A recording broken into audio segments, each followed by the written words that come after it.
Hai Moms, kita ketemu lagi di podcast Mother and Beyond. Coba aku mau nanya sama Moms, siapa dari Moms yang cita-citanya sama kayak aku? Pengen punya kulit kinclong, pengen punya kulit yang glowing, pengen punya kayaknya kulit yang harusnya awet muda terus, kita wajahnya awet muda terus. Oh pasti semuanya langsung saya gitu kan ya. Namanya juga perempuan ya Momsnya, wajar banget pasti kalau kita tuh pengen punya wajah yang glowing gitu kan. Kulitnya tuh kayaknya bagus gitu ya, seger-seger gimana gitu. Terus udah gitu kita selalu kelihatan awet muda. Pasti kan rasanya jadinya pede terus ya nggak sih Moms? Nah, biar wajah kita glowing dan juga awet muda, apa sih yang harus kita lakukan? Apakah skincarean di rumah aja cukup? Aku rajin loh skincarean di rumah, cukup nggak sih ya kan? Apakah kita juga harus mengkonsumsi suplemen yang mengandung kolagen yang katanya bikin kita juga jadinya kelihatan awet muda? Atau kalau kita mau perawatan wajah di klinik kecantikan, kita tuh harus pilih perawatan seperti apa sih? Karena kan bingung gitu kan ya. Kalau kita mungkin ke klinik kecantikan disodorin kayak menu makanan gitu jadi bingung sendiri kan ya. Nah, langsung aja kita ngobrol-ngobrol yuk Moms sama Dokter Alfonsus Randy L. Nugroho SPDV, dokter spesialis kulit dan kelamin dari Rumah Sakit Siloam TB Simatupang, untuk kita bisa tahu nih gimana caranya sih kita bisa mendapatkan kulit yang glowing, wajah yang glowing dan juga awet muda di podcast Mother and Beyond kali ini. Hai Dok, apa kabar Dok? Halo Angie. Pembukaannya panjang, maaf ya Dok. Tapi kan permintaan perempuan tuh pasti satu sekarang, mungkin kita udah boleh melupakan kalau dulu tuh pasti kalau banyak tuh perempuan pasti ketemu dokter spesialis kulit gitu ya, pasti akan bertanya ke dokter Randy pasti gini, Dok aku pengen kulit putih. Kayaknya sekarang udah enggak ya? Iya, ya kan? sudah ada pembaharuan dari hal-hal semacam itu ya. Jadi orang pasti perempuan, nggak cuma perempuan sih, laki-laki juga pasti ingin punya kulit yang glowing. Tapi mungkin kita definisinya dulu deh, dari kulit glowing dan juga awet muda itu seperti apa sih Dok? Oke. Aduh aku kalau dilihat-lihat sambil nih, kayaknya ini harus dikoreksi di sini, harus dikoreksi di sini. Aku begini deh. Jadi yang paling penting tadi udah bener sih yang dikatakan oleh Angie adalah kulit yang selain glowing jangan lupa juga sehat. Betul ya. Warna kulit apapun, tapi kalau glowing, sehat, maka akan memancarkan aura yang bikin orang senang lihatnya. Dan pastinya di dalam pekerjaan, di dalam karir, di dalam hubungan interpersonal juga ya pastinya. Hubungan sama dads gitu ya, moms and dads, atau hubungan dengan teman, rekan kerja juga akan jadi lebih baik. Definisi kulit glowing itu sendiri, Angie, sebenarnya adalah kulit yang sebenarnya ada pantulan yang baik dari sinar yang dipantulkan ke kulit kita sendiri. Tapi bukan berminyak, beda ya? Bukan, berbeda. Oleh sebab itu pantulan itu akan menyebabkan orang melihat kulit kita itu radiant gitu, elok gitu kalau kita lihat gitu. Tapi tidak kuyu, tidak kumus-kumus, tidak. Oh, apa tuh kumus-kumus? Aku senang ada istilah baru. Ada istilah baru ya. Jadi tidak kurang fresh gitu. Itu bisa terjadi kalau lapisan kulit bagian atas yang kita sebut sebagai epidermis. Ini bahasa sedikit ilmiah, jangan bosan dulu ya. Nggak apa-apa. Tapi Mom sudah banyak yang paham juga loh. Pastinya sudah sering kan lihat-lihat di YouTube atau di informasi di Mother and Beyond, pasti sudah banyak. Nah, jadi bentuk kulit kita tuh kan seperti paving block. Apabila kondisi kulit itu baik, maka paving block itu sebenarnya akan terhidrasi dengan baik. Kalau terhidrasi dengan baik, maka dia akan memantulkan cahaya lebih baik yang akan terlihat oleh orang lain sebagai kulit yang glowing dan sehat tentunya. Gitu. Nah kita tapi tahu gini kan, biasanya kan kita berpikir gini, kita tuh pengen punya kulit tuh kayak kulit anak muda gitu kan ya, yang masih muda belia. Tapi pada kenyataan gitu ya? Bener. Tapi kan Dok, kita juga tahu ya pada kenyataannya kita ngelihat tuh ada loh anak-anak perempuan usianya masih muda tapi tuh kulit wajahnya tuh kusam, ya kan, bahkan udah kayak kelihatan kok kayak keriput ya gitu loh, kan dia kelihatannya seperti itu ya, jadi kayak nggak sesuai umurnya. Itu penyebabnya apa sih Dok bisa kayak gitu? Oke, yang pertama dalam proses aging ya Angie, saya juga sambil ingin untuk campaign ya sama mom and dad. Jadi kalau aging itu adalah suatu proses yang pasti terjadi dalam hidup kita. Tidak bisa terelakkan. Tidak bisa terelakkan. Jadi kita harus punya ekspektasi yang benar soal aging. Jadi kalau ada teori di luar negeri sekarang dan sekarang di Indonesia pun juga itu adalah well aging atau pro aging. Jadi kalau kita bertambah usia, bukan berarti itu sebagai sesuatu yang say no to aging gitu, bukan. Jadi nggak usah menolak tua ya. Nggak usah menolak tua. Tapi gimana agar aging gracefully dan bisa menghasilkan kulit yang istilahnya bisa membuat Angie bahagia, membuat moms and dad juga bahagia juga. Oke, iya dong. Nah, kondisi kulit yang tadi Angie bilang kalau misalnya masih muda, terus kelihatan kuyu, kelihatan kusam, sebenarnya proses untuk mencegah atau memperlambat proses penuaan itu sendiri, itu sebenarnya sudah bisa dimulai dari kita masih kecil, ya. Jadi memang tidak semua produk-produk skincare, tidak semua agen-agen yang tadi sudah Angie sebutkan itu bisa diberikan dari usia muda. Tapi contohnya yang paling simpel adalah sunscreen. Sunscreen itu sebenarnya kan nggak ada batasan umur, betul nggak? Aku jadi harus ngingetin anakku. Nah, jadi sunscreen banget loh dok, ya kan? Emang. Jadi sunscreen itu walaupun kelihatannya sepele dan kayaknya di mana-mana sunscreen terus kan, tapi sebenarnya itu akan memperlambat yang kita sebut sebagai photo aging, ya kan? Selain itu mencegah munculnya radikal bebas yang terlalu berlebihan di kulit sehingga membuat kulit kita akan menjadi lebih cepat untuk terlihat mungkin bukan lebih cepat tua tapi terlihat menjadi lebih kurang glowing, kuyu dan kerut kusam gitu seperti itu. Nah, oleh sebab itu sunscreen itu adalah basic pertahanan anti aging yang pertama. Dan sebenarnya udah bisa diberikan dari usia yang dini sekalipun. Nah, sedini apa dok? Kalau sunscreen sebenarnya kalau Angie perhatikan, Mom and Dad perhatikan, sebenarnya dari anak kecil bayi pun ya, kalau misalnya underage pun, misalnya ke pantai, kadang kita udah tahu kan, sunscreen yang paling untuk anak kecil kan yang ada baby ya, ya saya nggak sebut merek tapi ada usia-usia yang untuk anak yang infant seperti itu sebenarnya sudah bisa diberikan ya. Dan kalau Angie misalnya saat bawa putra-putrinya ke pantai gitu ya, memberikan perlindungan sunscreen itu juga sudah salah satu proses untuk nantinya investasi yang baik untuk kulitnya nggak menjadi lebih cepat mencapai aging atau photo aging. Nah gitu. Sebenarnya yang boleh nih kalau ngomongin soal sunscreen ya dok ya, ini kan sebenarnya paling basic gitu kan, kita pakein sunscreen jadi nggak perlu kayak yang kan kalau ya udah agak moms ya gitu kan pasti moisturizer lah, pelembab lah, foundation lah segala macam. Tapi kalau kita ngomongin untuk anak-anak dulu ya dok ya. Betul.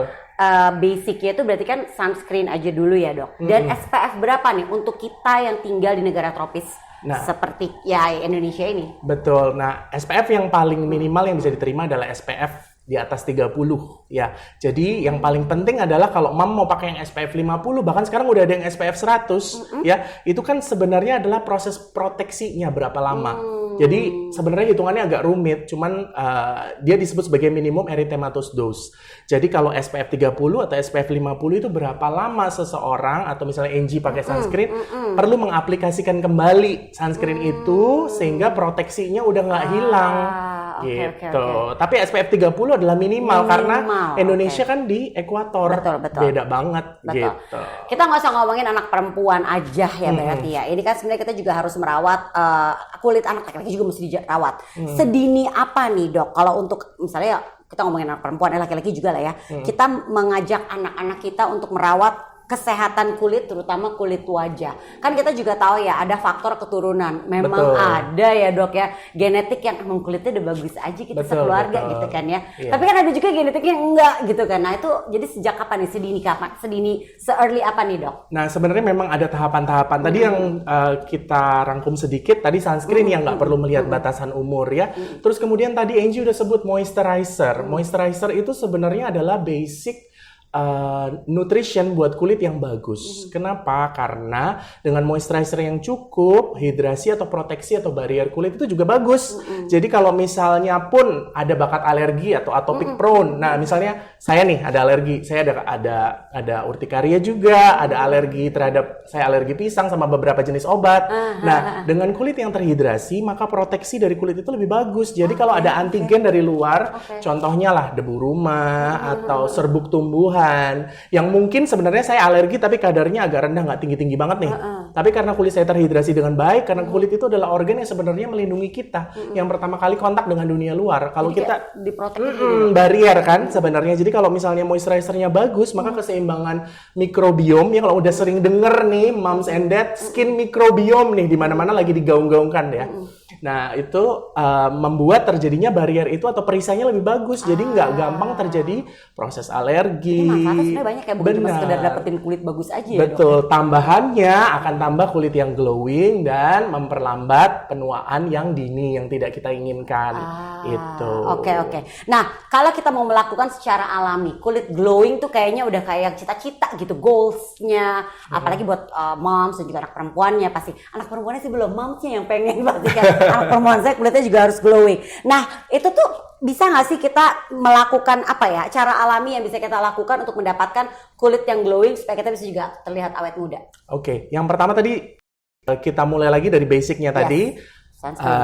Pertama adalah jelas cleansing, pembersihan kulit yang yang benar. Benar. Cleansing minimal pagi dan malam, itu sudah paling minimal ya. Kalau ada 10 step Korean skincare, ya boleh kalau ada waktu, ada duit, ada dana, boleh aja, sah-sah aja. Cuman daripada tidak dilakukan, lebih baik paling basic adalah cleansing, moisturizing, terus kemudian pemberian sunscreen. Nah, kalau pengen efek yang lebih glowing, kita tambah usianya ya. Tadi kan dokter bilang dari kecil sudah bisa ya, sunscreen itu udah bisa dimulai dari kecil. Nah, kalau sudah mencapai usia remaja, biasanya kalau sudah sampai di usia sekitar di atas 16 sampai 25 ya, belum terlalu di atas, masih dekat-dekat masa pubertas. Nah, itu sebenarnya kita sudah sah-sah aja kalau mau melakukan proses yang disebut namanya eksfoliasi.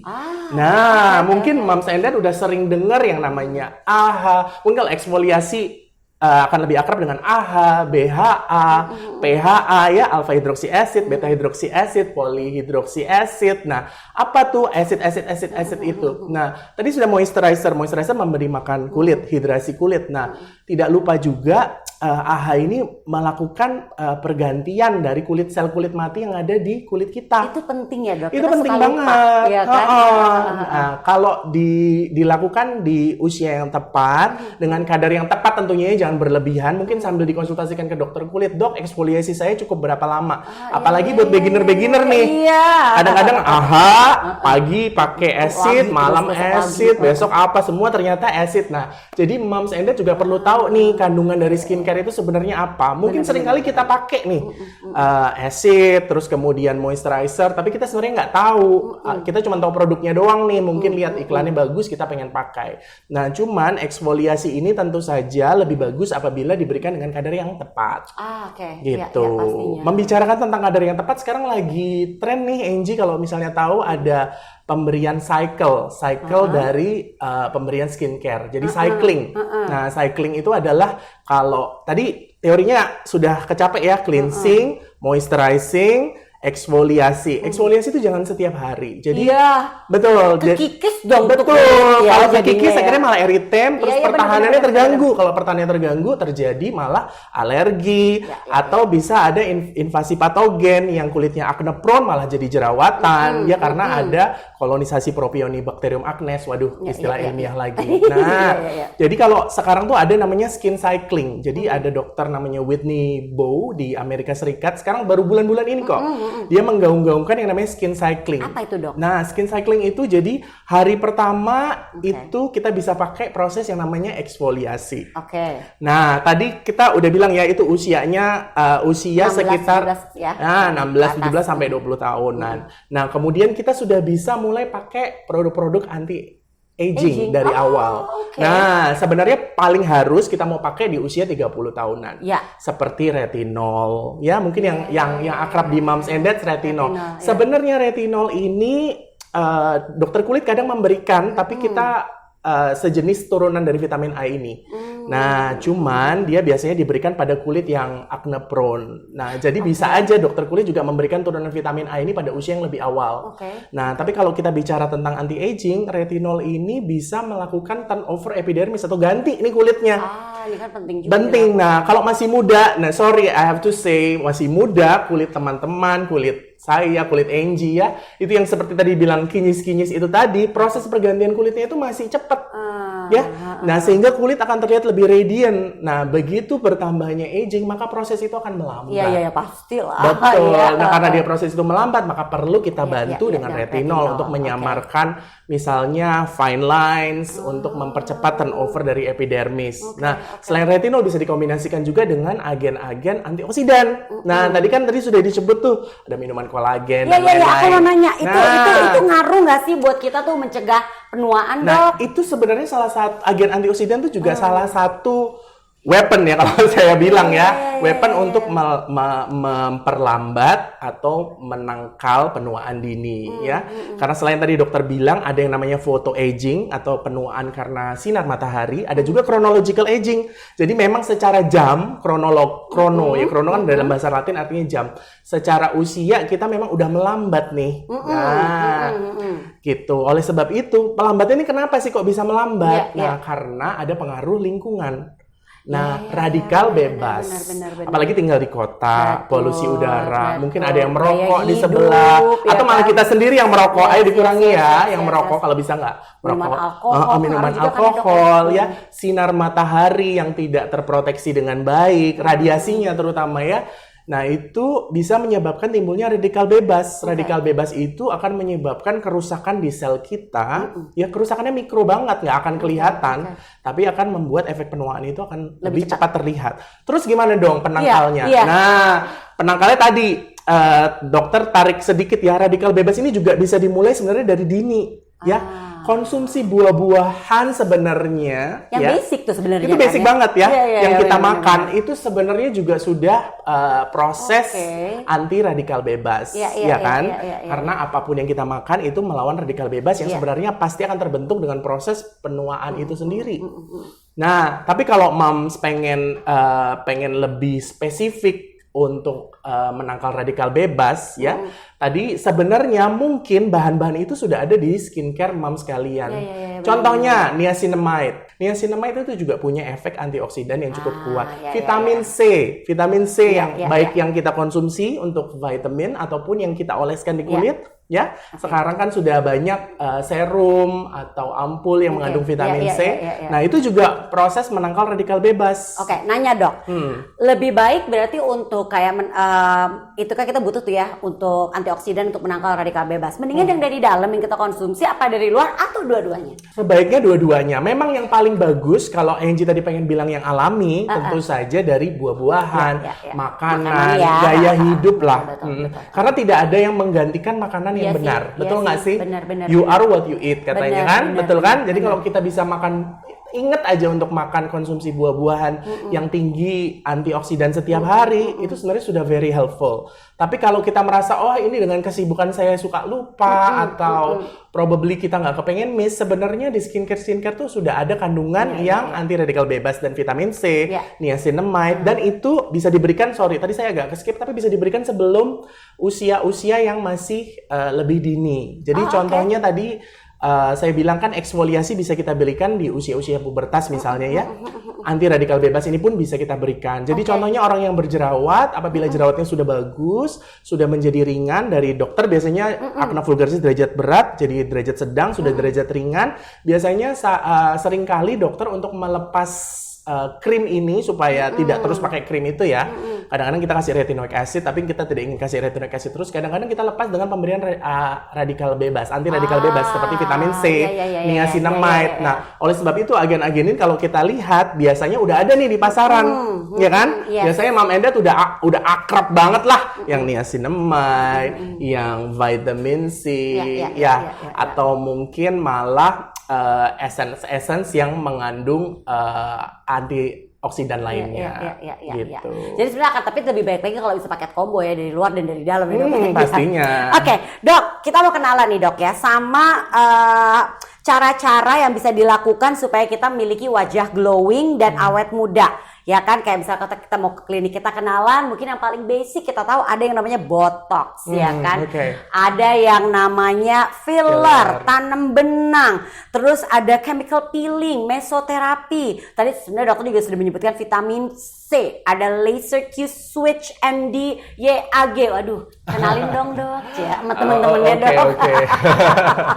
Jadi gini ya, apabila teman-teman biasanya tadi kan Angie udah bilang ada buku menu yang mana? Sumpah bingung loh dok, asli bingung. Biasanya moms itu akan bingung kalau dikasih pilihan, betul nggak sih?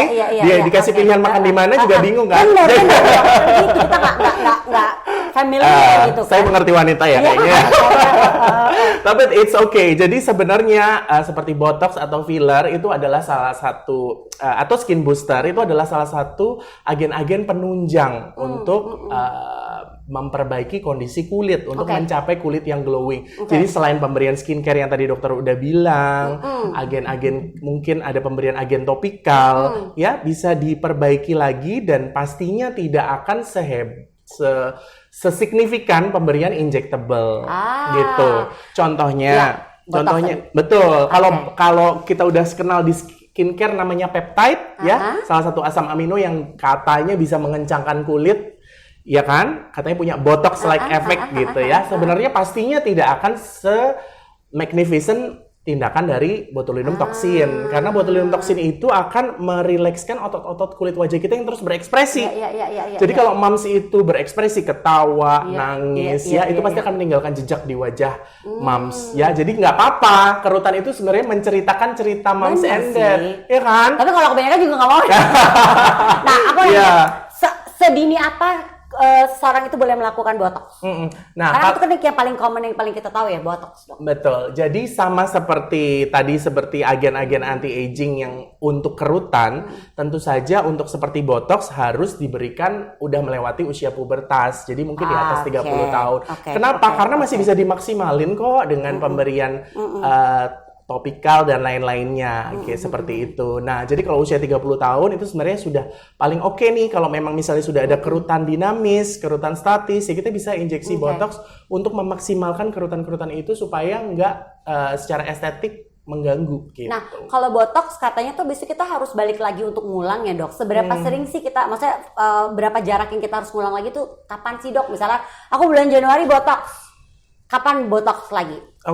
Jadi botox itu sendiri kan konsepnya adalah merilekskan otot yang tegang ya, karena kan kita ekspresi terus nih, suatu saat garis ekspresi itu tercetak di kulit kita, sama bantal aja lah, kita tidur tengkurap aja kadang bantalnya kecetak tuh bekasnya, printnya.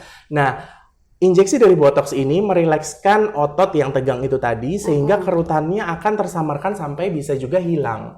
Nah, kerutan yang kita maksud adalah crow's feet mungkin di mata, mungkin kerutan glabella kalau banyak berpikir, kalau konsentrasi terus ya, kerutan di dahi juga, atau bisa juga botox kita gunakan untuk mengecilkan rahang. Iya, benar-benar. Nah, jadi kalau kadang-kadang kita ngunyahnya nggak seimbang, ya kadang gigi kita ada masalah, akhirnya di sini lebih besar atau hipertrofi, itu bisa juga menjadi salah satu pilihan supaya kita tidak mengejar simetris ya, karena kesempurnaan itu kita tidak kejar, tapi paling tidak rahang kita jadi seimbang gitu ya. Itu bisa dilakukan dengan tindakan botox. Botox ini memang perlu dilakukan touch up atau pengulangan setelah 3-6 bulan. Nah, tergantung, makin moms banyak ekspresi facial wajah ya, banyak tertawa dan lain-lain, maka otot itu ya akan kembali kencang kembali. Sama lah orang banyak angkat beban kan, maka ototnya akan membesar. Nah, sama moms juga banyak berekspresi, otot itu akan kencang kembali. Gitu. Filler, bedanya filler sama botox tuh apa dok? Karena itu kan juga satu apa ya istilahnya tuh teknik untuk mempercantik diri yang juga lumayan sering kita dengar, udah nggak asing lah moms dengan botox, filler. Nah, tapi bedanya apa tuh dok? Jadi botox sama filler ini memang beda targetnya. Jadi kalau botox itu tadi otot, merilekskan otot ya, sehingga kerutan itu tersamarkan atau sampai hilang. Kalau filler ini mengisi.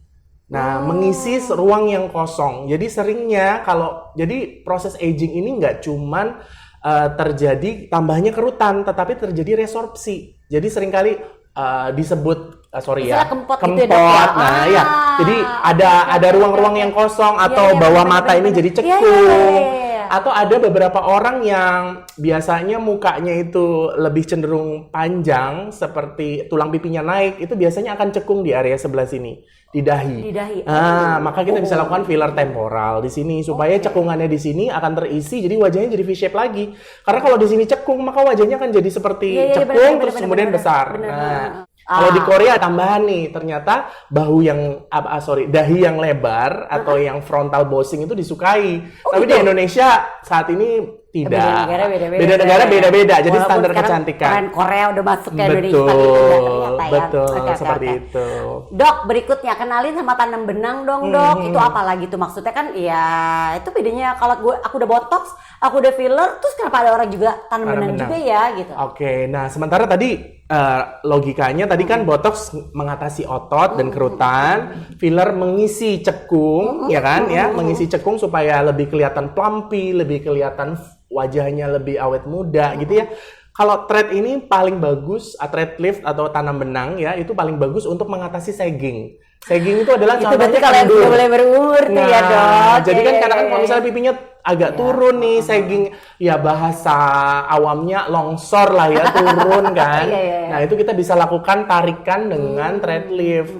Nah, saya sendiri adalah yang suka subtle gitu loh. Jadi kalau kita lakukan, jadi jangan satu aja. Seringkali kita perlu filler juga kombinasi dengan thread lift atau filler dengan botox atau dalam satu treatment supaya wajahnya itu cantiknya lebih kelihatan alami gitu ya.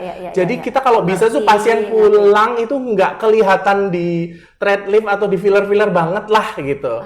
Jadi paham. Ya kan? Kadang-kadang kita suka kayak ngeliat yang kenapa ya? Gitu. Jadi kita memastikan proporsi wajah itu baik lah ya. Memang kita tidak bisa mencapai divine proportion atau misalnya wajah yang simetris sekali seperti Bella Hadid lah ya. Tapi paling tidak kita bisa kejar untuk proporsi wajah yang ideal sesuai dengan standar kecantikan wanita di Indonesia dan tidak berlebihan. Betul. Dok, ini aku baru tahu nih, Dok. Ada yang namanya laser Q-switch AMDYAG, itu apa sih, Dok? Betul. Jadi laser itu memang jenisnya ada macam-macam. Ada berbagai macam laser dengan nama-nama. Endiak ini salah satu metode laser ya, di mana dia bisa melakukan tindakan laser, singkatnya lah ya. Dia bisa melakukan tindakan laser tanpa adanya luka di bagian kulitnya.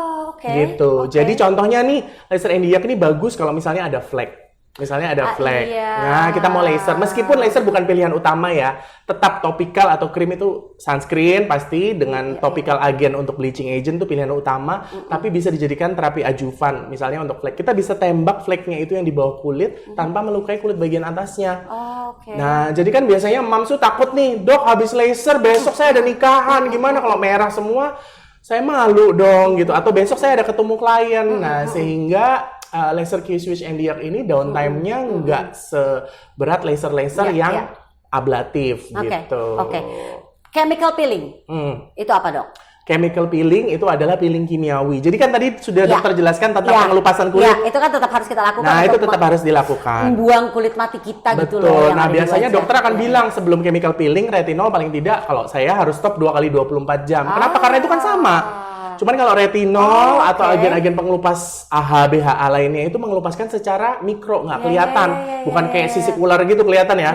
Nah, sementara chemical peeling itu mengenhance proses ini lebih cepat. Jadi kulit itu kan ada epidermis sama dermis.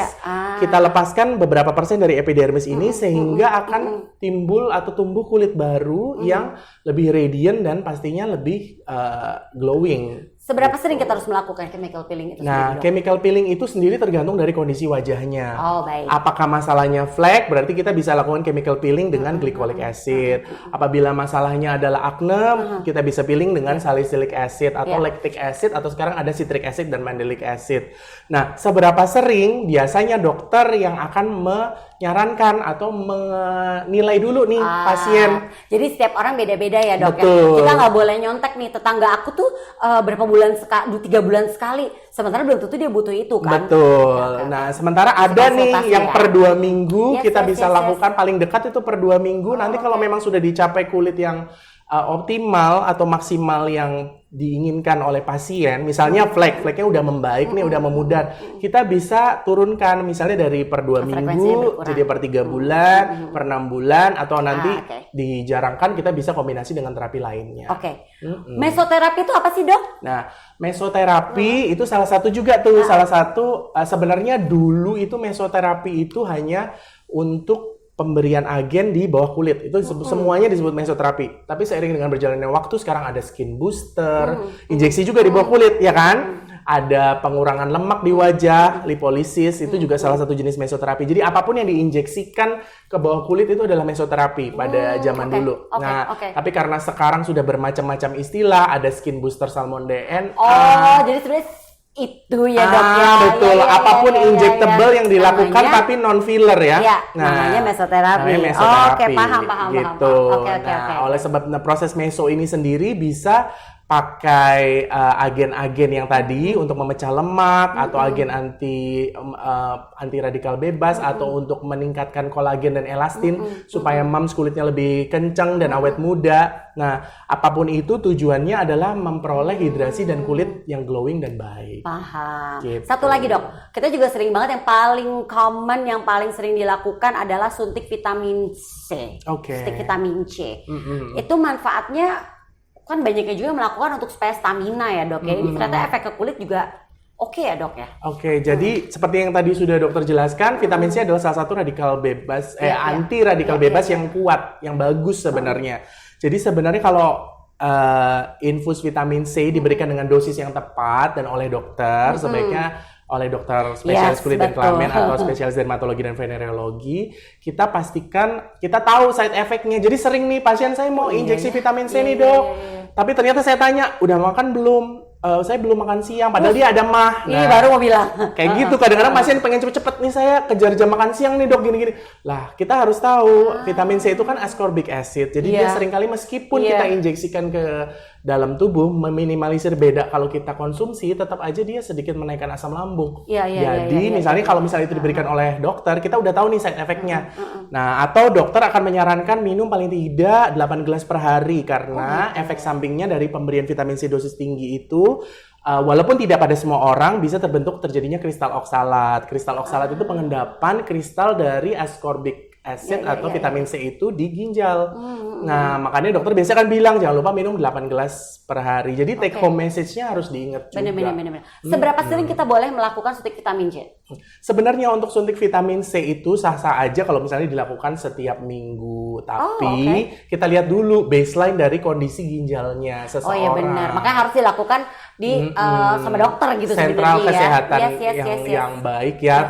Contohnya di rumah sakit, rumah sakit Siloam TBS Simatupang, atau di rumah sakit lainnya yang ada dokter spesialis kulit dan kelamin. Karena kita bedanya dengan kalian memberikan sendiri, selain memang sebenarnya injeksi itu harus dilakukan oleh orang yang berkompeten, side effect yang bisa muncul itu pasti akan bisa dikontrol oleh dokter. Sementara kalau teman-teman sendiri kasih sendiri, coba-coba, nah problemnya nanti muncul, tidak tahu cara mengatasinya gitu.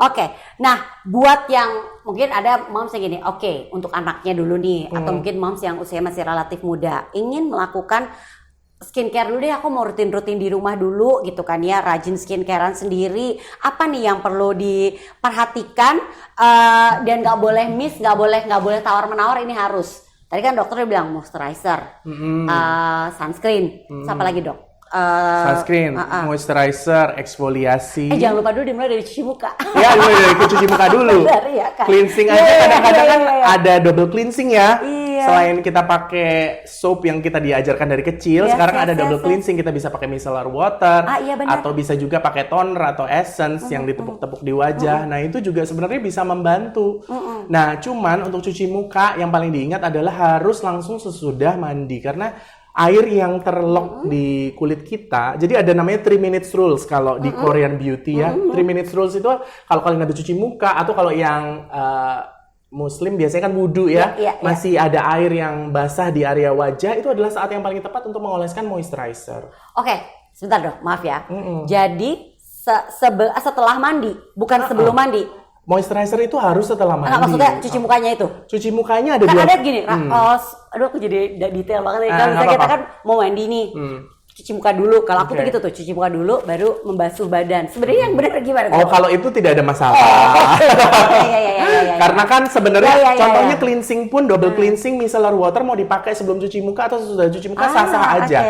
Ya. Cuman yang paling penting adalah pada saat kulit sedang basah, itu adalah hidrasi yang paling baik dan kulit paling siap untuk menerima skincare justru. Jadi bisa langsung 3 minutes rules. Nah, karena kalau teman-teman habis cuci muka atau membasuh muka terus aktivitas yang lain, baru skincare dipakai 1 jam atau 2 jam seterusnya, sayang gitu loh. Karena moisturizer sendiri ada kekuatan untuk melok. Jadi moisturizer itu ada 3 macam. Ada yang oklusif, humectant, ada juga yang emollient. Dia selain bisa menarik air dari udara, dia bisa melok air yang ada di kulit kita itu supaya tidak terjadi yang disebut transepidermal water loss atau hilangnya air dari permukaan kulit. Nah, makanya saat yang paling tepat adalah pada saat sesudah kita mandi atau membasuh muka. Itu harus diingat, Mams. Jadi jangan habis cuci muka, aku ngasih makan anak dulu deh.